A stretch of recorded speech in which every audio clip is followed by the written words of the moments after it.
I just want everyone to know where I'm at in my life. Just a random update. I have a bowl. I'm probably not even going to eat it until I'm done with this video, but it is a Korean salty, spicy, sweet cucumber dish called oimuchum, and you eat it with rice. It's a snack, but also I'm taste testing it because I am going to take a whole bunch of it to a potluck run by the Reverend who is going to be marrying me and my partner. So that's where I'm at right now. So that's what that is sitting on my desk. I just am proud of it. I've made it before, but I haven't had it in so long, and I'm like excited to have it. So after this video, that's what I'm going to be indulging is that right there.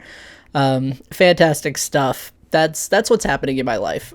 Potluck with very queer affirming everything all around. Very cool stuff. What's up, everyone? Alex here, and welcome to my little corner of the internet. I wanted to kind of give like a little rundown type of video on what it is like for me to be bigender. So my bigender identity, obviously bigender means having two genders, two distinct genders, and that can mean a number of things to anybody who calls themselves bigender. It entirely depends on how people wish to use the label. Sometimes it means that someone is fluid between two genders, any two genders. It's pretty common that bigender is male and female, but you can be bigender and have any two genders. None of them have to be binary, and they could be very similar genders, or they can be entirely unrelated genders. There could be a lot of overlap. They can be very separate. You can experience them at different moments, experience fluctuations of amount of gender. But for me, I wanted to talk about my specific experiences with being bigender, at least with the updated understanding of where my gender is right now, because I thought it would be cool to have just an updated bigender video. I haven't necessarily talked at length about being bigender in a while. I've talked about all the little pieces of my bigender identity, but not necessarily the just overall experience of having two genders. So for me, basically, I'm a man and I'm also apora gender. And it's a specific apora gender, a neutral apora gender called asterisk. And it's similar to Stellarian, hence the name star-like, asterisk, where it is unaligned, and it kind of calls back to the stellar non-binary coining of Stellarian. So it is distinctly neutral and unambiguous. I experience one binary gender and an abinary one. So sometimes I will interchangeably talk about being binary or having a binary gender, not being binary, but having a binary gender or being a non-binary man and being abinary kind of all at the same time. So I consider myself a non-binary man because of the one binary and one abinary gender kind of coming together. This isn't always the case for some people. Some people might not consider themselves non-binary if they're bigender. I don't personally experience fluidity or fluctuations with my genders, so there's no changing amounts of gender. It is entirely just these two genders, and there's a bit of an overlap in the middle where they're kind of linked to each other. I don't experience manhood without the unaligned neutral aspect of, the other part of my gender. They don't feel like opposites to each other, but they are distinct. So one having a non-binary quality, the other one having an aporin quality, the quality of being apora gender. But other than them being very distinct, there's still that overlap. When I think about my malehood, there's sort of a softened or subdued nature to that malehood because of my aberrant identity, because of being asterisk. The neutrality sort of balances out my otherwise strongly gendered malehood. So distinctly strongly gendered man, but then kind of softened, which is why sometimes I call myself a demi-guy, because it's a partial malehood, but also a more subdued, neutral kind of malehood. And I kind of enjoy that usage of demi-guy being a gender-neutral man, or unaligned man, mostly a man, for, like, in the case of my gender, and sort of having that other gender that, like, anchors it in place and kind of makes my manhood into, like, the demi-man sort of identity. So there's like a neutralizing quality to my aporogender experience. Asterisk for me, not comparable at all to binarity, entirely outside of the binary, but it doesn't feel very outside of convention. It feels kind of close to the binary, where I'm placed in the binary, kind of like man, woman, and then my malehood's kind of off to the side, very close to, binary manhood. It's not proximal. It's not a proximal gender like proxphere, but it is manhood just the same, or around manhood just the same. And my asterisk identity doesn't feel like it's too far from there. Like it's close by. Some people might consider neutrality as being so far away from the binary that they won't ever consider it. But because I experience both these genders, man, asterisk, then both of them kind of are near each other. But there's not an overlap of aberranity and binarity. So my asterisk identity is not overlapping with the binary. It's just that it's not too far from it. I consider myself a man, but not in a conventional way, obviously. So gender neutral man, a demi-guy, non-binary man, unaligned, rejecting alignment. To be totally honest, I don't use any kind of alignment system at all. So while unaligned is correct, the more correct way is rejecting alignment. It's not a thing that I really call myself. Like, I'm not aligned with anything, including my own genders. I don't consider myself neutral aligned, male aligned, mask aligned, anything like that. I do consider my expression to be queer, but not always in...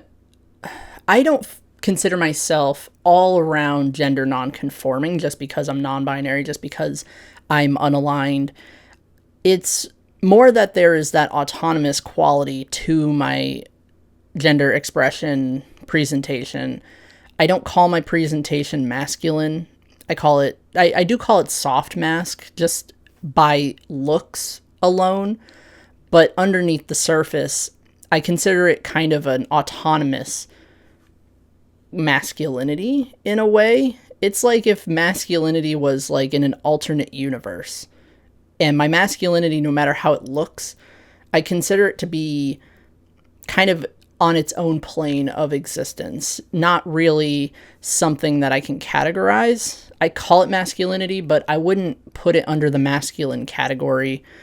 It's just that it looks like traditional masculinity so that I can pass as a man. So it's queer, but not gender non-conforming. And no matter how I decide to present myself, it's always going to be a reflection of my manhood, my non-binarity, and my trans-maverick identity all at once. I consider myself trans-maverick, meaning that there's an unambiguous other autonomous quality to my trans identity, because my trans identity is not... I'm not trans-masculine, trans-androgynous, trans-feminine, trans-neutral. I'm none of those, but I'm not like trans-null or trans-agenderin, which is the quality for agender. It's a very specific otherin quality to my transness, and it's autonomous, so I call it trans-maverick. So that also kind of bleeds into how I consider my presentation and how I consider my expression to be queer but not gender nonconforming. I might dabble in a little bit of gender nonconformity, but my understanding of myself is that queer, not gender nonconforming. I had a gender nonconforming phase, and now I've kind of done away with the like, this is masculine, and then the thing I do that's not masculine is feminine. I kind of did away with that like kind of thinking for myself, and the not falling within categories of gender is how I came to be Maverin, how I came to realize I'm Maverin as a gender quality for my transness. So queer expression, I use AMARS pronouns as my neo-pronouns. It's they, them without the TH, so that's how you spell them. And that's so far been exclusively in online spaces because it's the only place I talk in depth about my gender. In person, I'm just a transgender guy, a transgender man, in like everyday spaces like work, school, things like that. But like in online spaces, that's where I use AMARS pronouns almost exclusively. I obviously use he, him pronouns. I've talked about how he, him pronouns are important to me, and in person, like, those are exclusively my pronouns. And they're a safe go-to. I don't switch between preferring one over the other, really. It's because no part of my gender changes, so my expression doesn't really change in that way to, like, reflect my gender. Like, he, him, and AM both reflect my bigender identity and my malehood, really. So those are the pronouns that I use. I talked about having a soft mask presentation. There's queer terms that I like. I am really liking the term NBAN, which is a non-binary adult. NBAN is the plural. I've been seeing it used a lot on Tumblr, and I kind of really like it. I've been using it more often, but it's really an expression of my queerness in that way. I do prefer being called a man or having traditionally masculine terms used for me. And other than NBAN, I do not like degendered terms. I don't like entirely gender neutral terms used for me. And I definitely don't like they, them pronouns, because I have such a specific gender. It's like I'm not ungendered. I'm genderful. I've got a lot of gender. My gender is very distinct, very strongly experienced. So I really emphasize, gendered terms or terms that reflect my genderedness and not terms or pronouns that are meant to degender me. So that's where I'm at expression-wise. The overall idea of having two genders, not just my two specific genders or what my expression is like or what kind of terms I like, but just the overall concept of having two genders. This kind of experience sort of gave me more to talk about in terms of gender. It's given me sort of an open door for like all kinds of very complex gender topics, and it's been a way for me to talk about my gender in uniquely complex ways that I had never thought that I could before. It really, I've done all of these like very specific gender analyses on myself, and just being bigender gives me a lot of opportunities, not only to talk about my own gender, but to talk about how gender affects me as a person, how I view my gender compared to the overall meta narrative of gender as a concept. It's given me the opportunity to think of all these different moving parts that come together to make up my gender. If it had turned out that I only have one gender, I don't think I would have ever really dug deep, maybe I would have dug into like the layers of my identity, like man, but then transgender, but then this kind of expression. I've done a video like this before, and I'm pretty sure it was before I came out as bigender, when I talked about layers of my identity.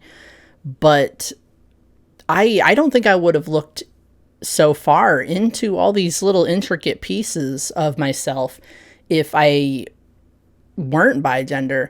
So this being bigender kind of gives me a lot of layers to explore, to navigate, to talk about, to experiment with, and just being bigender overall has inspired me to subvert a lot of conformist concepts, and it's the reason why I navigate gender in an entirely abinary way.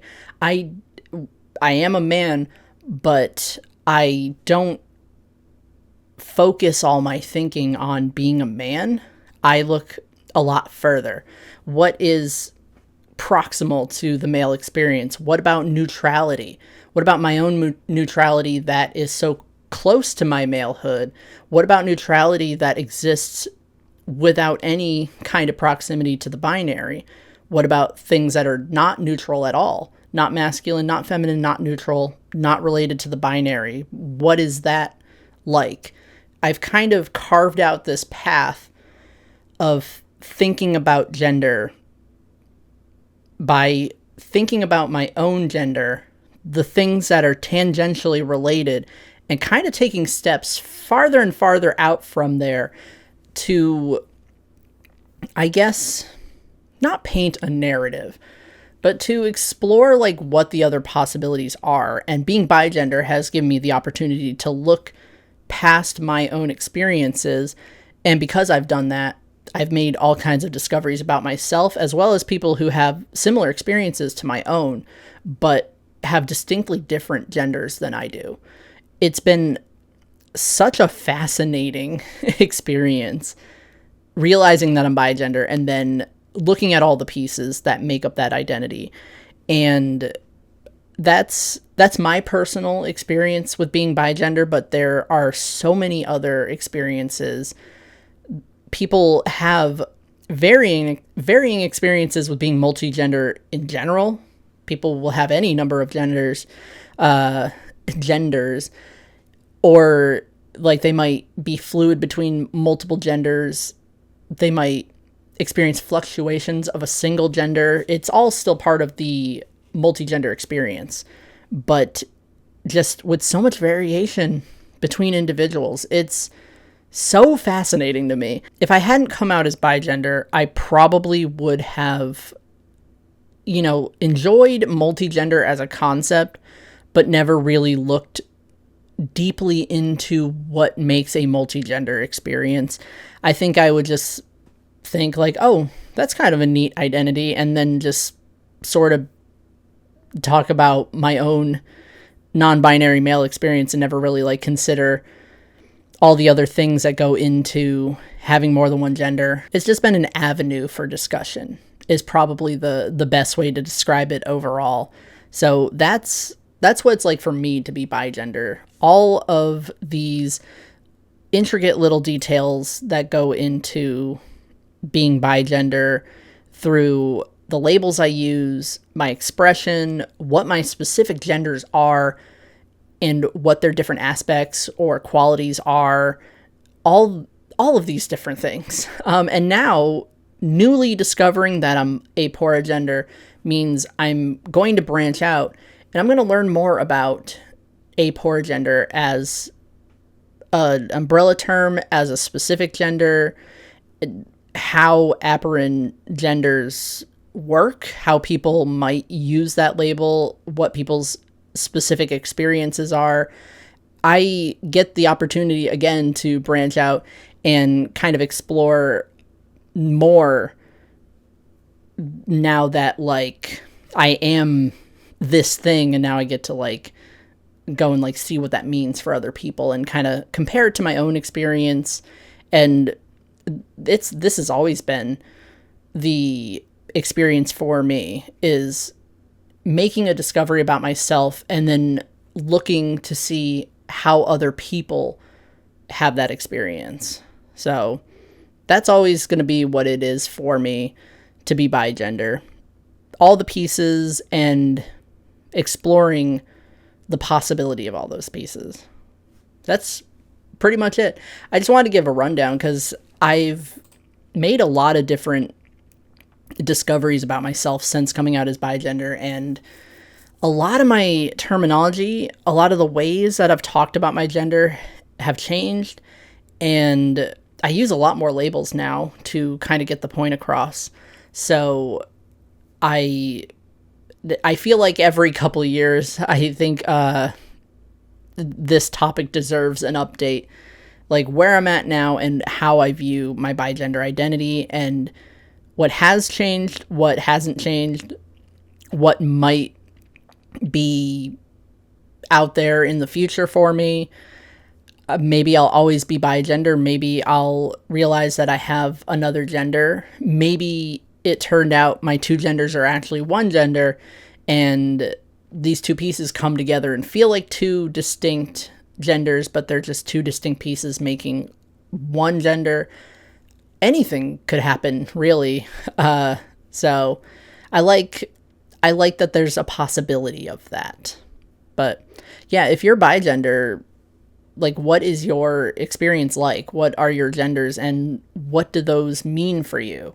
Do you see them as two different parts of yourself, or are they entirely inseparable parts that just kind of meld together, and there's not really like you can't really tell where one ends and one begins? Do you experience fluidity or fluctuations, like maybe different amounts of gender? You feel more one way than the other some days.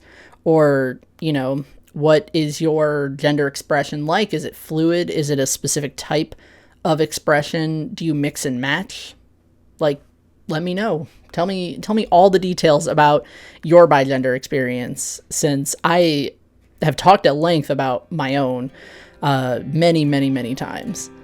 And that's going to do it. I am signing off for now. See you later.